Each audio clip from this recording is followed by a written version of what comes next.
Welcome back to another video. My name is Abby, and today we're talking about the law of attraction versus the law of assumption. Now, if you're new to this channel and you want more videos like this, hit that subscribe button, click the bell. As soon as new videos come out, you will be notified.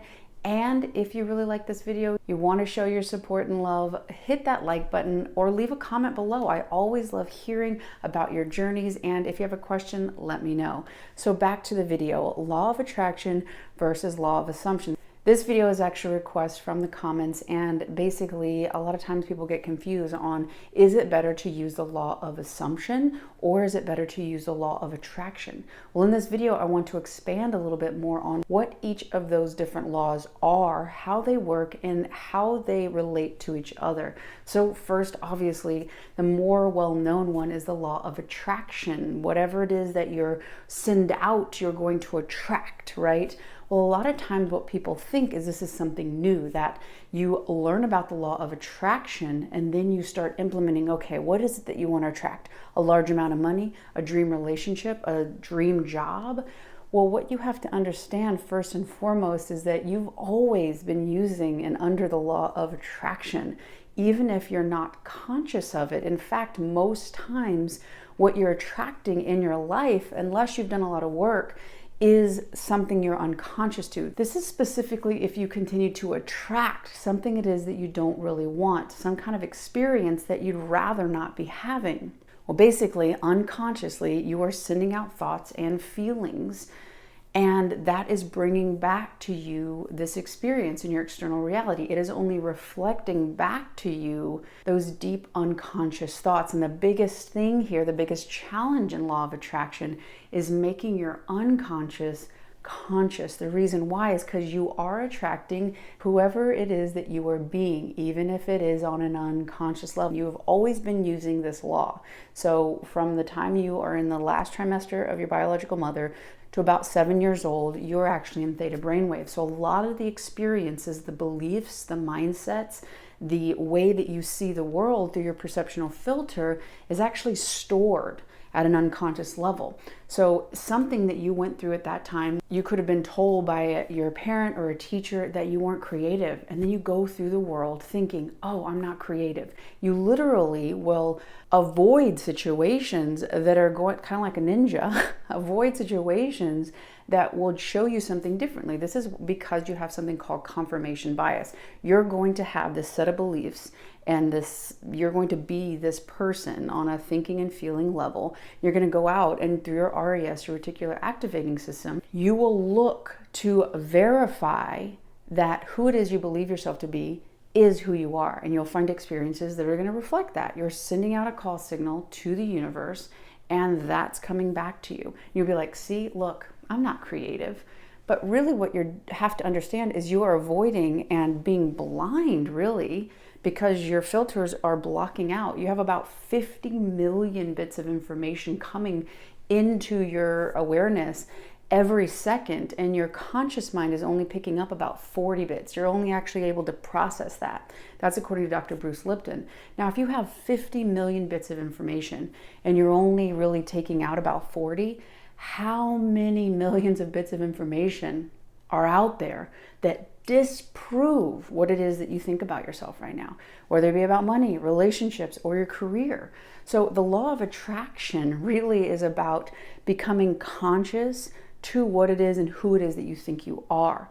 So that's the overarching thing. And Dr. Joe Dispenza describes it as how you think and how you feel sends an electromagnetic signature out into the universe, into the quantum field.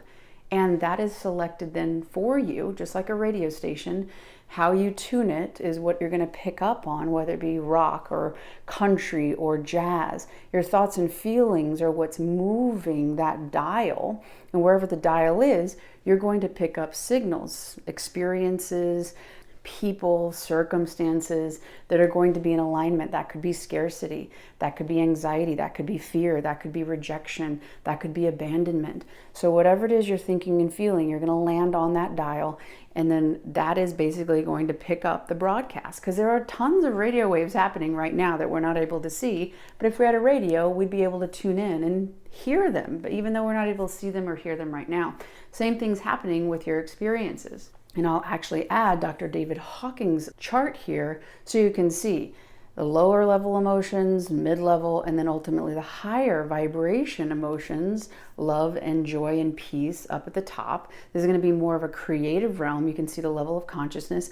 And then also what's worth noting is the level of what your brain is doing. Those slower, more harmonious brain waves as you're in those higher level vibrations of those emotions. And every single emotion that you're having, they all have different heart rhythms. And so you can also bring in on another level heart math, which is heart coherence, which is basically your heart having an emotion in it. Again, feeling in your heart, that is the magnetic aspect. So whatever it is that you're feeling, even unconsciously, if you're really anxious or you're really worried or you're fearful that someone's going to reject you, on an unconscious level, that is what you are drawing to you.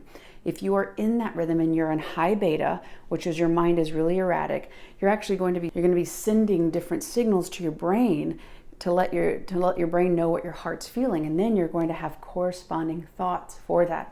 So thinking and feeling is where and how you shift on different experiences life. So the law of attraction is all of those different components under one umbrella.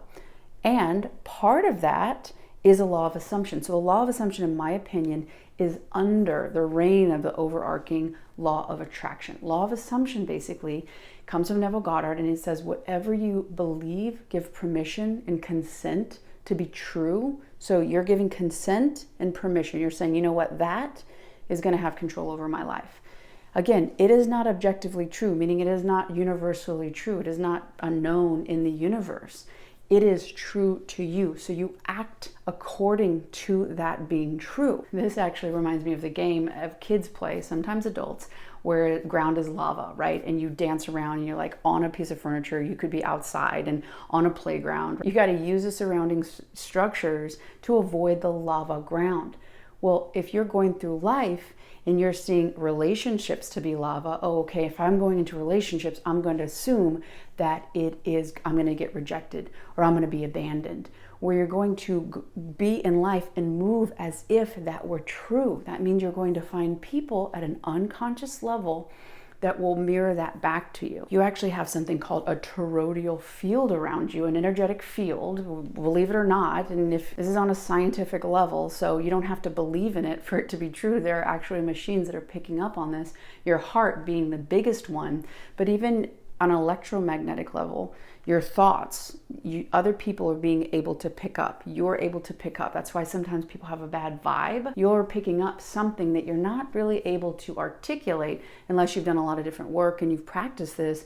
But on your toroidal field, you're sending out. So when that aligns with somebody who's going to play the part, so that your assumption and the thing that you give consent to be true and permission to be true, that your relationships mean rejection, you're going to find the person that's going to reject you. And then yes, haha, see, my assumption is true.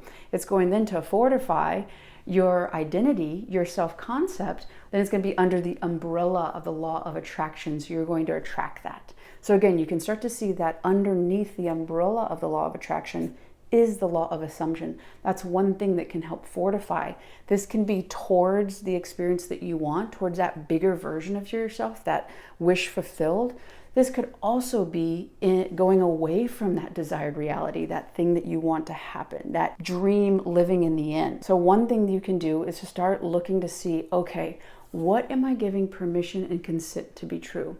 This can be in all different categories. Again, relationships can be about money. It can be about abundance. What would you need to believe to be true in order for you to be experiencing this? In my personal experience, in my past, I had a lot of abandonment. That is because I had an issue with abandonment. I was giving the idea, the assumption to be true that I was going to be abandoned and I was going to be neglected.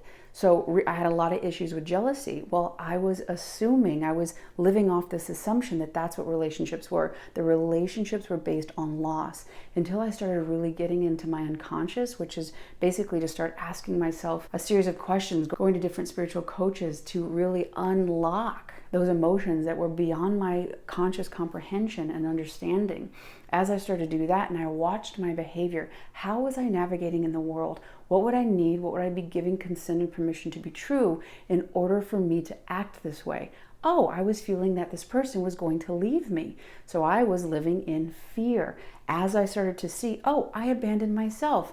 No wonder I keep finding people who are abandoning me. It is only reflecting that which I am being. So I am attracting somebody who will neglect me. So as you can see, the law of attraction is the big overarching concept of how really reality works. The law of assumption works under that.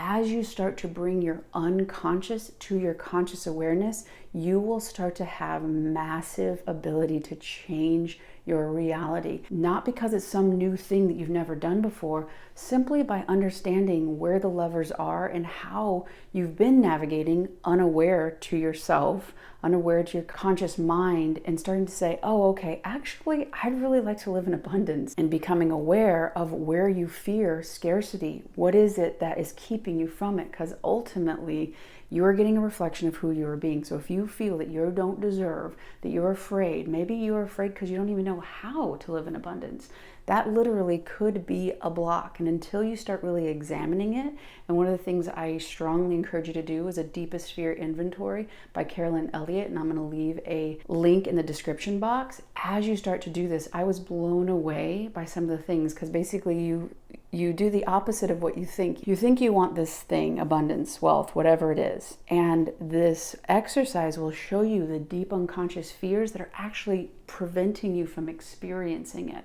Again, you will always get a reflection of who you are being, even at an unconscious level. As you master and bring to your awareness that which you are not aware of, you will become a master of your life and live in that wish fulfilled. I really hope you've enjoyed this video. If you have, hit subscribe. If you haven't done so already, like this video, and I'll see you on the next one.